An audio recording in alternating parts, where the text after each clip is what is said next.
Welcome to Impact Farming, where we introduce you to the people and ideas that will have a massive impact on your farming operation. Brought to you by Farm Marketer. Sit down, start the engine, and let's roll with today's show.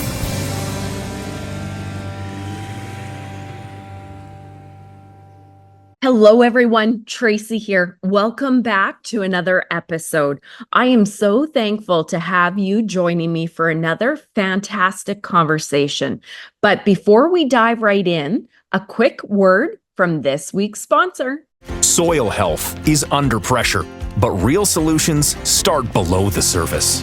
Black Earth offers a full suite of humic solutions, from high-purity granules to powder, liquid, and soluble formulations, all powered by pure Humulite. Formulated for performance, backed by consistency, trusted by growers worldwide from one of the world's rarest reserves. Grow stronger with the power of Black Earth Humulite. Learn more from Mind to Market at blackearth.com. Hello, everybody, and welcome back to another episode of the Impact Farming Show. I am so excited to have Trevor MacLean joining us from MNP. How are you? I'm great. Thank you very much, Tracy. Honestly, it's a pleasure being here, and I look forward to the conversation on a topic that is very close to my heart and something I'm very passionate about, being transition with farm families. Excellent. I am so excited, and you took the words right out of my mouth, Trevor. I was going to say, we are going to be talking about something I'm super excited about. I know you are, transition planning. And I love the spin that you have on it, the resistance. I love that you put emphasis there, because sometimes we don't think of that, right? So for those of you in the audience, if you don't know Trevor, he is an agriculture and business advisor, like I said, with Myers Norris Penny, MNP, as it's referred to now. And we're going to be talking about Trevor's presentation that he's actually going to be doing in Winnipeg in November at the Ag Excellence Conference. So we're doing a pre-chat here, going through your talk that you're going to be delivering live in person, kind of highlighting your body of work here, and then also shining a spotlight of why people, if they're interested, should come out to the event. So, Trevor, do you want to talk a little bit? I gave your title, you shared a little. Do you want to speak a little bit further about your background, why you're passionate about this? Thanks, Tracy. Yeah, I'm passionate about it. My family farmed originally in central Alberta, and unfortunately, I never had the opportunity to take over the family farm, myself and my brothers, for family situations. And I furthered my education after I went to university for my undergrads and did a master's in leadership. And it's through doing the master's program and my life's work in agriculture that I really saw that this transition place is something that really needs a support, and how I could come at it from a leadership perspective, empathy perspective of somebody that loves agriculture and didn't have that opportunity to take it over, and really, take my experiences through 25 plus years of professional work in agriculture to help support the industry, again, that I'm very passionate about. And we're at a no greater junction point in our economy and our system than right now. Transition is going to be the largest wealth transfer opportunity in Canada over the next decade. And agriculture is going to be at the center of that. So why not lend your passion and your experience to something like that? Ooh, I love it. And I find anybody that usually speaks on transition passionately has a real passion behind it. So I love that we both share that mutual passion. You said it exactly. This is such a perfect time for transition. The greatest wealth transfer, the age. That is why I'm really focusing in. We cover all kinds of farm business management on the show, and mental health and leadership and things like that. But I am literally, let's do this, because farm families need help. Going right to farm transition. Yeah. You'll probably agree with me. I think it's one of the hardest parts of running a family farm, that underlying current, if it's not addressed. Why do you think it's so emotionally and relationally complex? Like, why is there so much charge there? Speak to that. Well, I'll sum. It's a great question, and it is the heart of why transition is difficult. And understand first and foremost for all the listeners that families are complicated systems amongst themselves. Okay, so there is a complex interaction and patterns that are built inside of families over decades.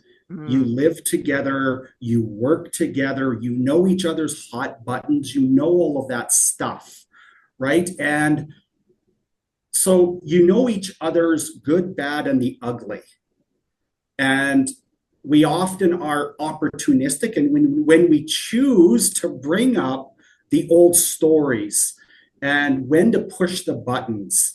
And, families that are raised under the same roof, we often believe that, yes, they have the same value systems and they're going to turn out the same.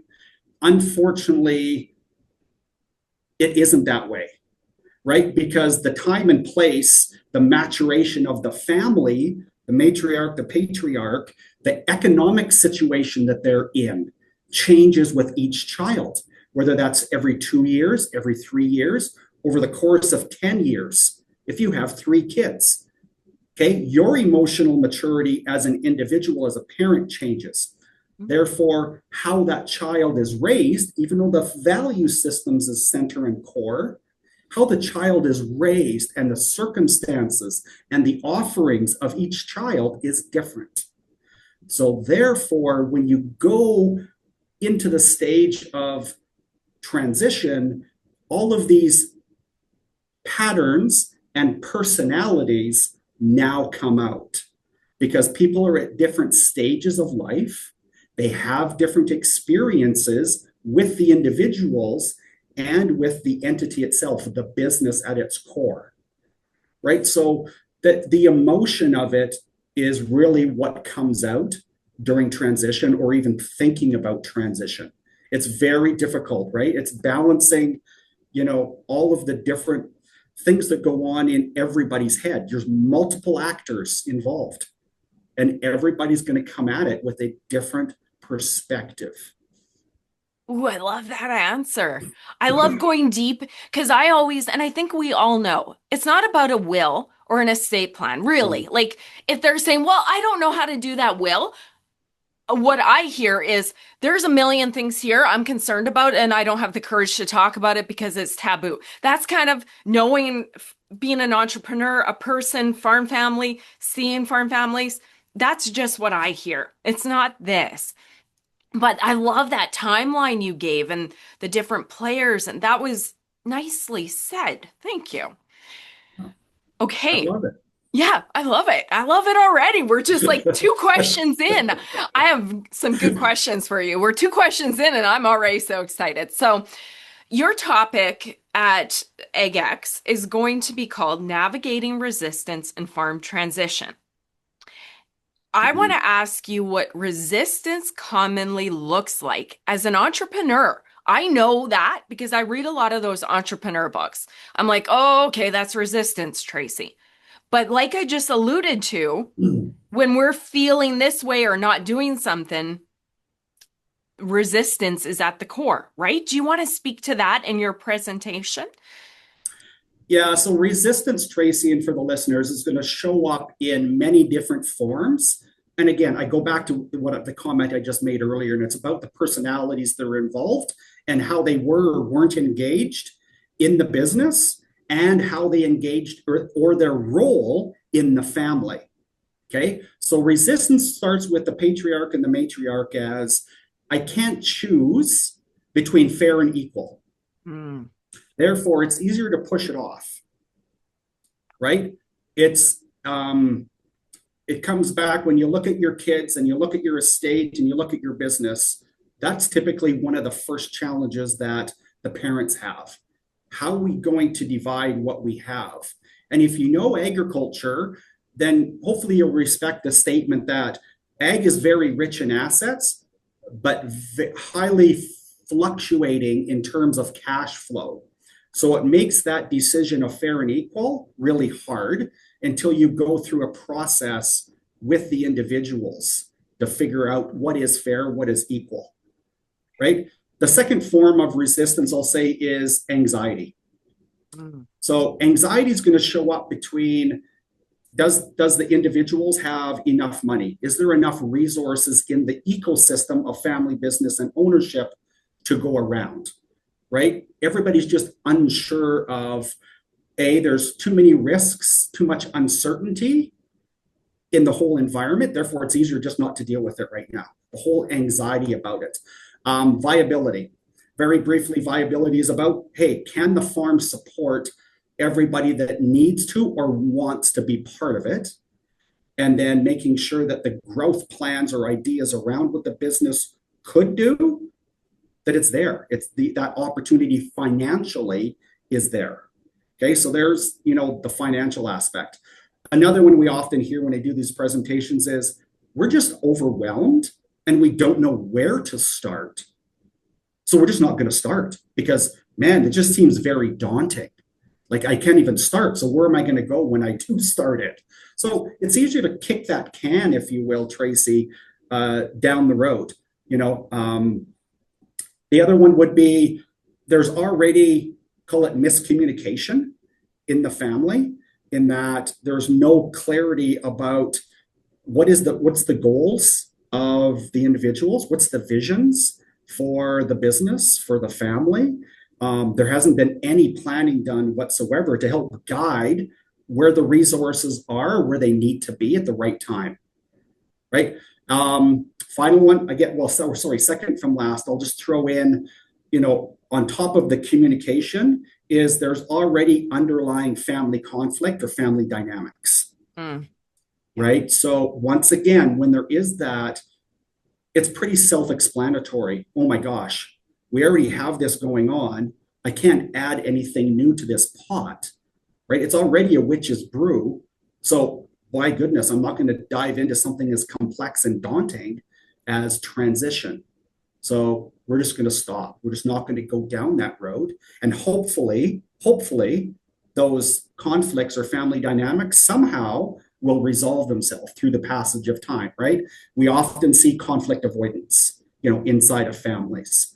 The last one I'll say is, it is with the patriarch typically, and it's loss of identity and or loss of control, right? So their whole lives, all they've ever done is farm.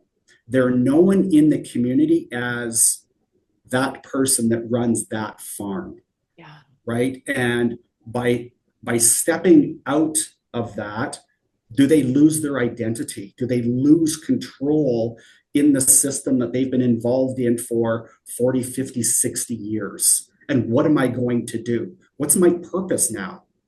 Right? Because every farmer has a purpose every single day.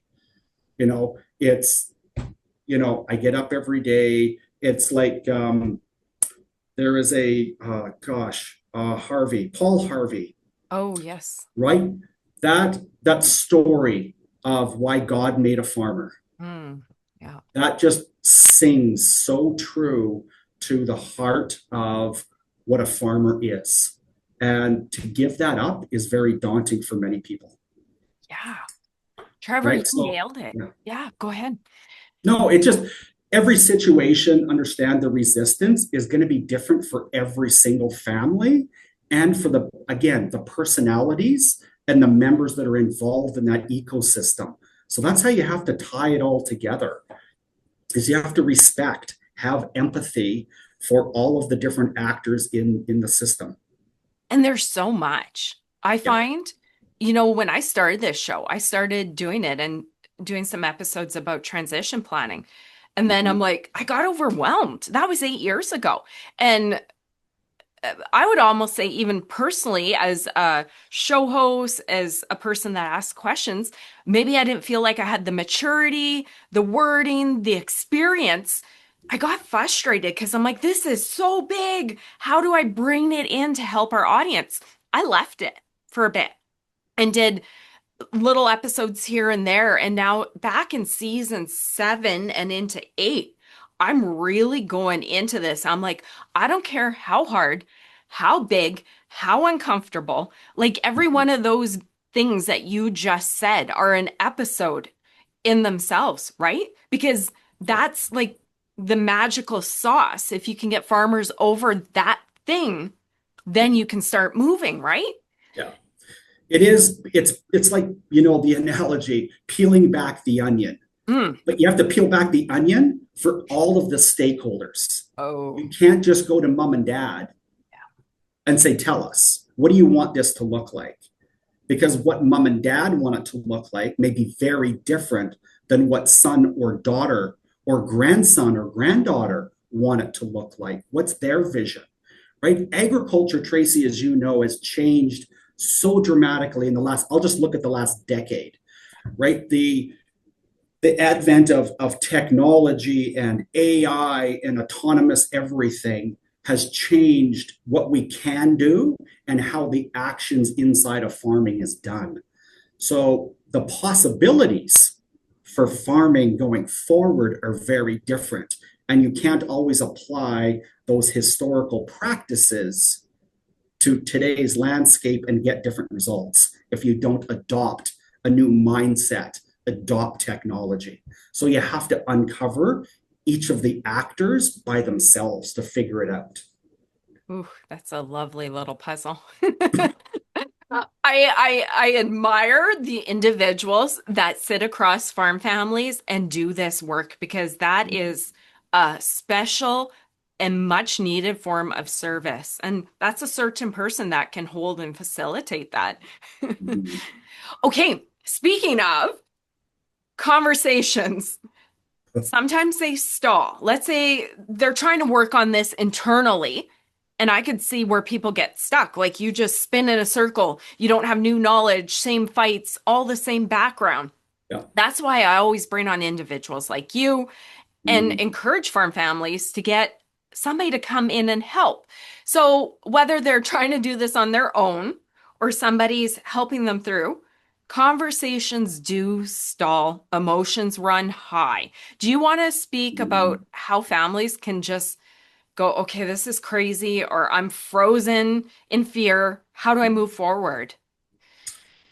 Yeah, how do you move forward? It's a great question. I've often, when families do get stuck or families don't know where to start, sometimes, it's going to first show up in the resistance. There's your first clue, right? So you got to unpack the resistance from each of the actors, as I said before. And then it's going to show up in the communication or the lack thereof communication, right? So communication is really that kind of like cornerstone for saying, where does these tensions and all these things show up? You look, first clue is in the resistance and then the communication. So it's going to show up in day-to-day performance. It's going to show up in the activities of everybody. And it's going to show up in probably the worst place is at the kitchen table, in that families have lost the harmony that they used to have. So how you get unstuck, to your question, is write a letter. Okay, and it's a beautiful sonnet to yourself first, and then to the other people. Right? And I say writing a letter, it's a lost art, but it's amazing what happens when you write a letter, how the emotion is now taken out of it. Right? And you're simply putting your words and thoughts on paper. This is what I want. This is what I'm feeling. This is what this is where our conflict shows up for me. This is where I want clarity. So putting things down on paper really helps to de-escalate or take some of the emotion out of it. And then when you do get back together, you read your letter. Nice. Right? So the letter to yourself is a point of reflection. Yeah. But now all of a sudden you get to read it. And the emotion for everybody else, it's like leading a world cafe. You just sit and listen. You don't get to opine. You just read and listen. It's story time. Families often, when they go through transition, they forget to celebrate. They forget to talk about what made us great, right? And you often need to step back a bit to slow that whole process down and reconnect with yourself and then reconnect with your family to find that traction to move forward. Clever. I like that. I do. You're so good at this.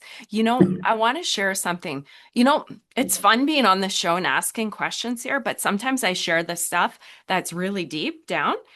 There's been times I'm not like a journaler or a writer because you're like, who has time for that? I'm sure my life would be so much better if I did. But there has been times where I'm deeply troubled about whatever. And I finally sit down, pen to paper, write it out exactly like you said. It loses that charge and you get clarity. And then you just kind of sit back and you go, oh, it puts it in perspective, right? Yes, you just did it, right? Just look at that physical release. Yeah. Right? There is such power in the silence of writing. I need to go home and write. See you later. This has been fun, Tracy. I really enjoyed this. Yeah, thanks for chatting, Trevor. See you later. Okay. Oh, you're not taking off on me, are you? Oh, you That's got my your journal. Oh, smart. Right? So in my journal is exactly this point. When you go through what I get to go through with families, understand that for the families listening, it's also emotional for those of us that do the work. Because you can't do this and be cold.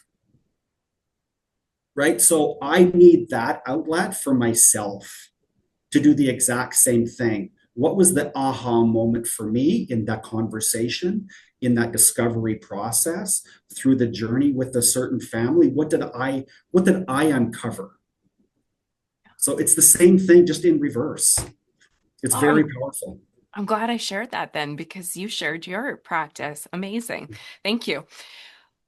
Okay. Wow. Where do we go from there? So I'm going to ask you some more concrete questions. Sure. And just like easier ones, I think. Common patterns, or is there an easy question? We'll see right away. You can tell me. For families that you've worked with, and you've touched on them again, but I want to concentrate on this point. For the families you work with, the ones that fail, why do they fail? What's those bad habits, patterns, and pitfalls? Boy, oh boy, let's call it gridlock, right? What's the gridlock to moving forward? The first one is often communication, right? They don't have a shared language to how to communicate.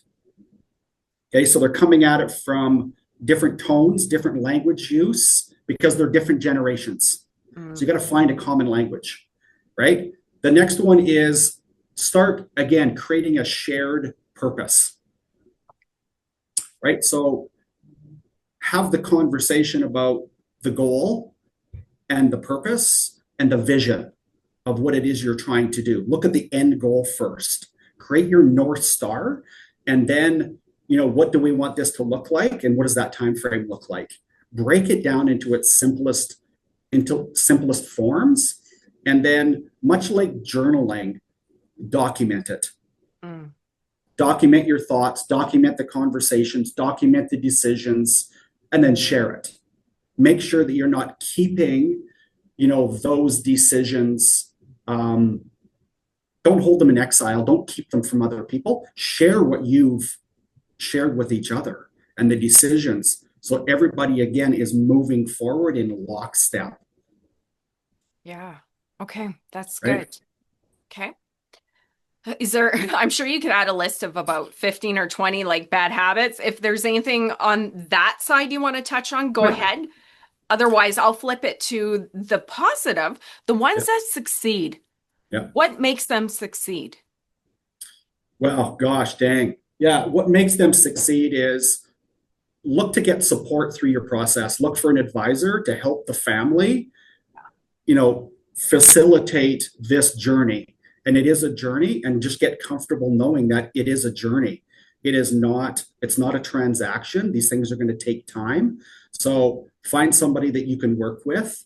And then, follow the process. The processes are built for a reason, right? So, create those little pieces of governance to help guide you, right? So that is, create a code of conduct, right? How are we going to talk to each other, and how are we going to talk about each other?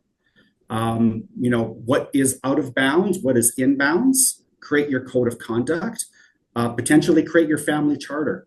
What's your vision and values as a family? Talk about your story. What has got you here?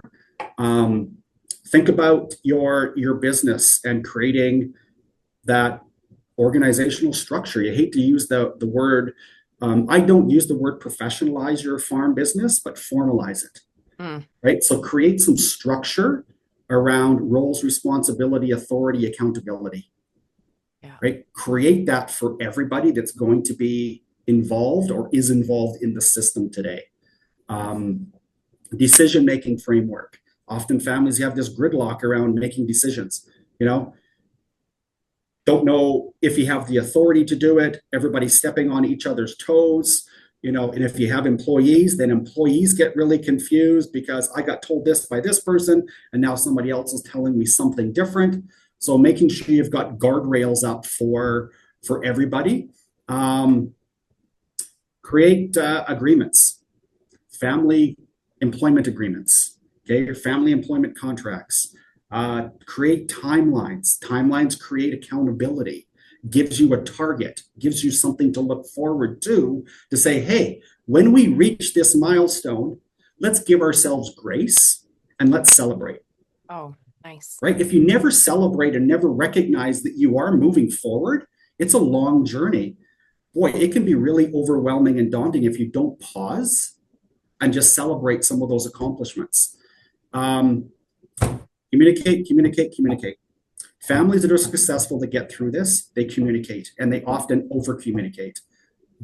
Don't revert to the opposite of under-communicating.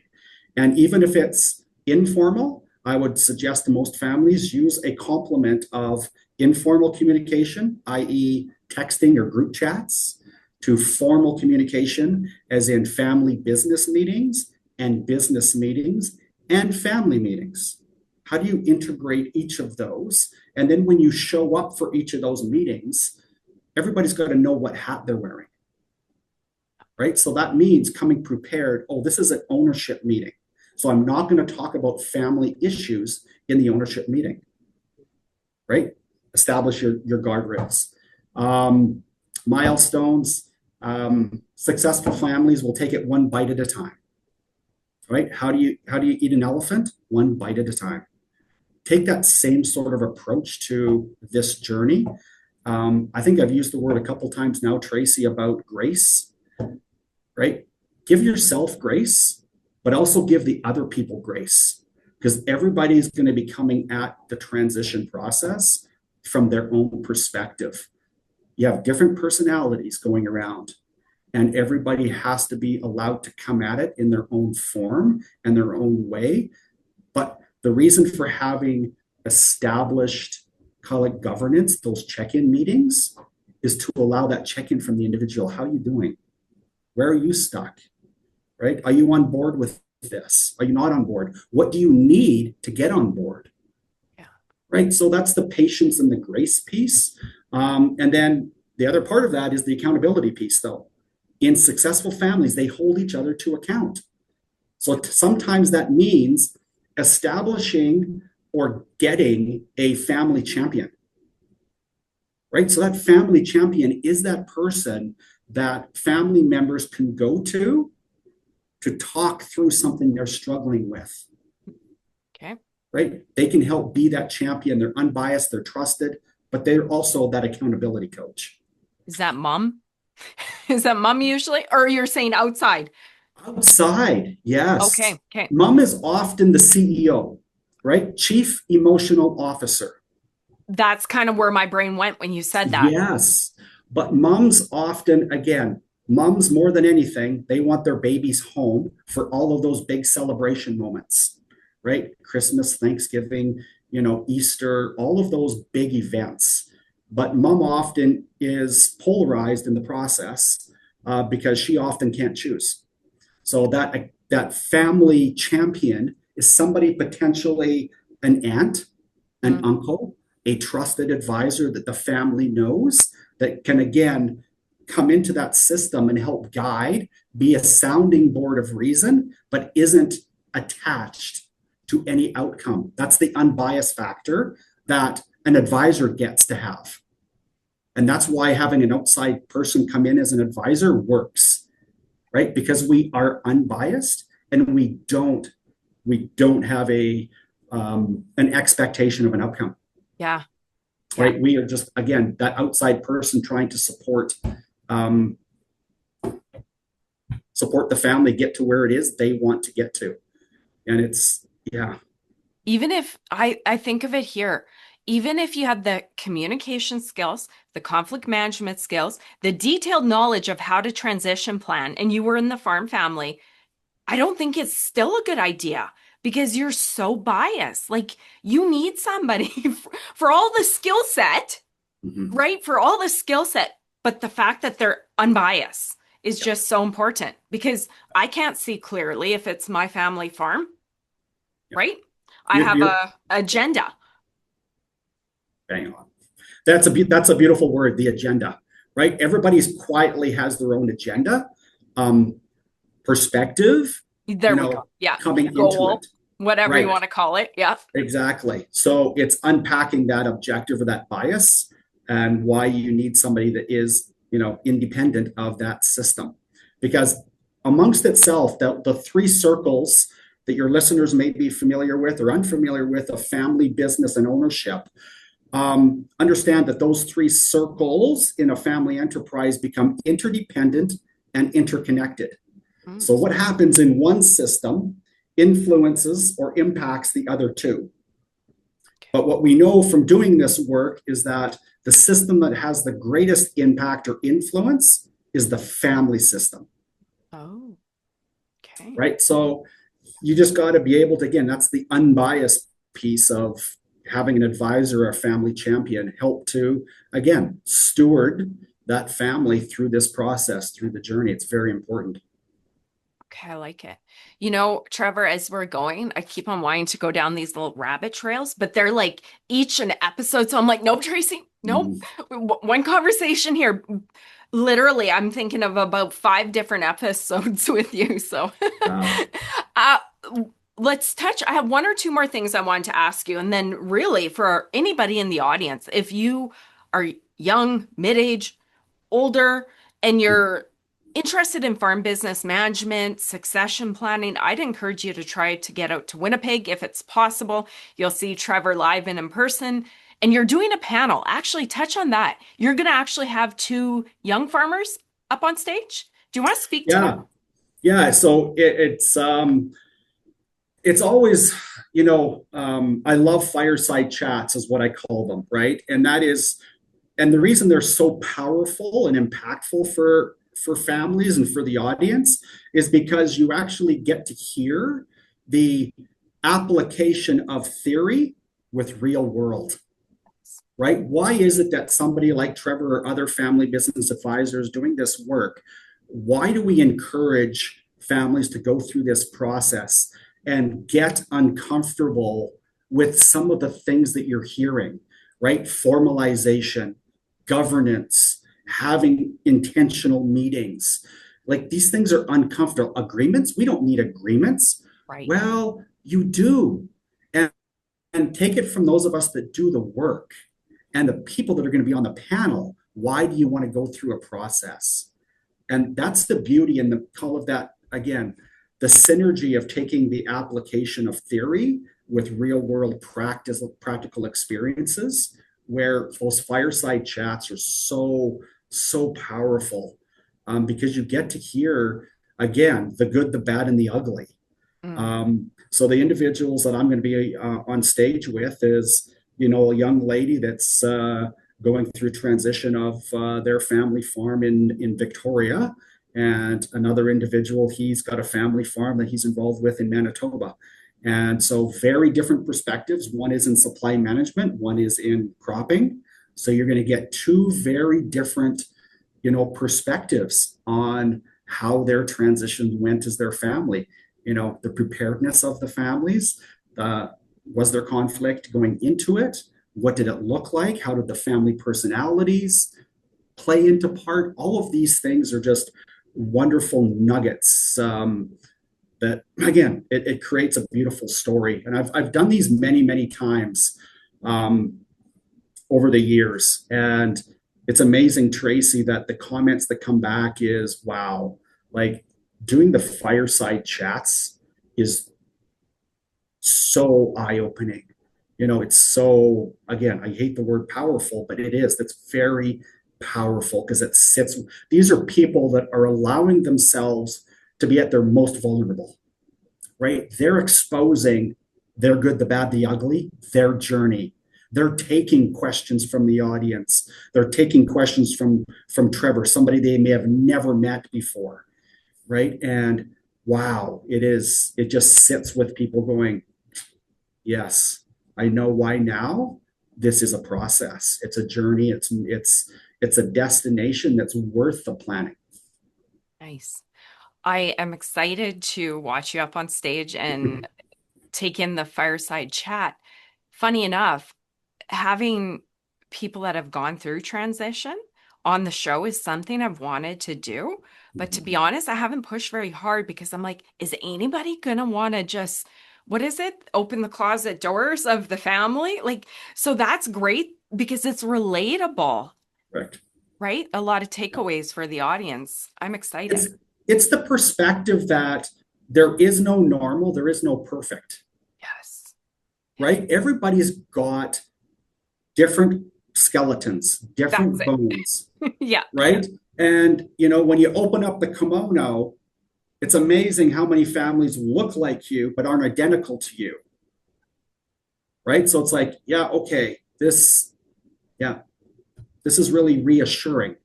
Yeah. That it's okay that we're not perfect and we have dynamics or we have conflict. We'll get through this as they did. Yeah.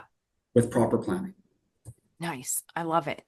Okay, so I'm going to wrap with one final question for you, and it's going to be an action. Other than people registering for the event, which I'd encourage you to do if it's possible, if you're interested, but I always love action, Trevor. When you feel like you're stuck and paralyzed, I always say, take an action, read a book, do something. It frees up that energy, makes you smarter. How can a successor, the one coming into the farm, what can they do to prepare to prove, I'm not going to say that they're worthy, but that they are educated, skilled, matured? What would you recommend to that successor wanting to come in and say, Mom and Dad, I got this? Mm-hmm. Great question. So first and foremost, be patient with yourself. I've said it a couple times. Life is, it appears short, but life is a journey. You don't have to rush it. But be persistent, right? So patience and persistence. You've got to have equal parts to navigate this. So often the saying I share with families is go slow to speed up, right? You don't have to race. Go slow, understand all of the nuances, understand the practices, understand all of the intricacies of running a business. Everything from the back end, which is the maintenance shop, the preparedness, to putting the crop in the ground. How do you prepare the soil? What's the right mixture of nutrients you're plowing in there?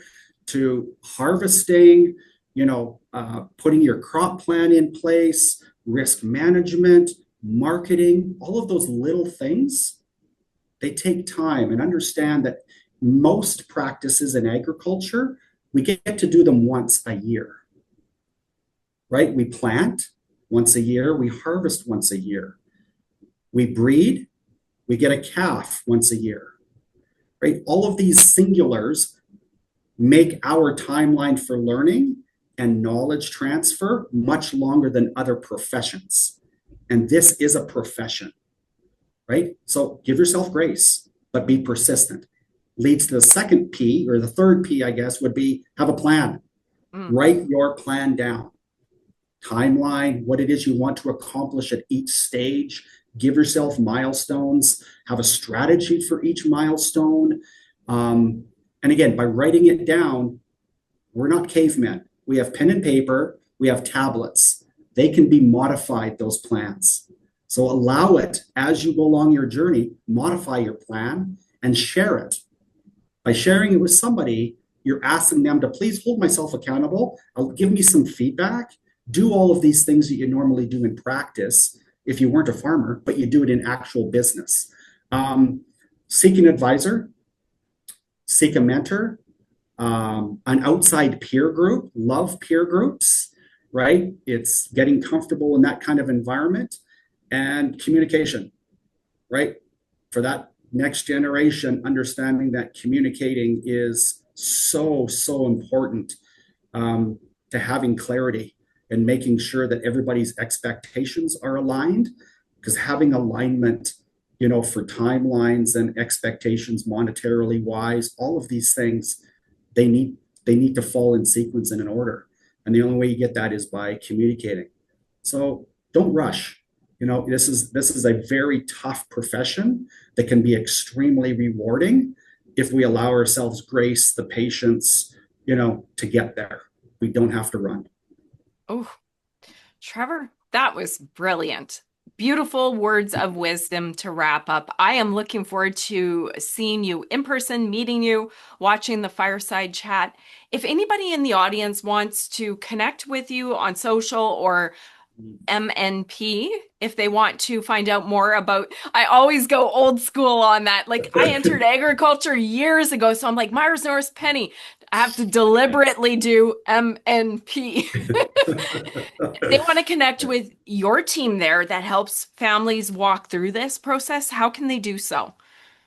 Have them reach out to me on email, trevor.maclean@mnp.ca, or feel free to call me. My phone number in the office is 403-380-1642. I'd be more than happy to have a conversation and get to know somebody new. That's the beauty of this profession is, boy, you're always expanding your relationship network. Nice. Trevor, thank you so much for your time and for sharing your wisdom with our audience. I appreciate it. Thank you, Tracy. It's been a real pleasure.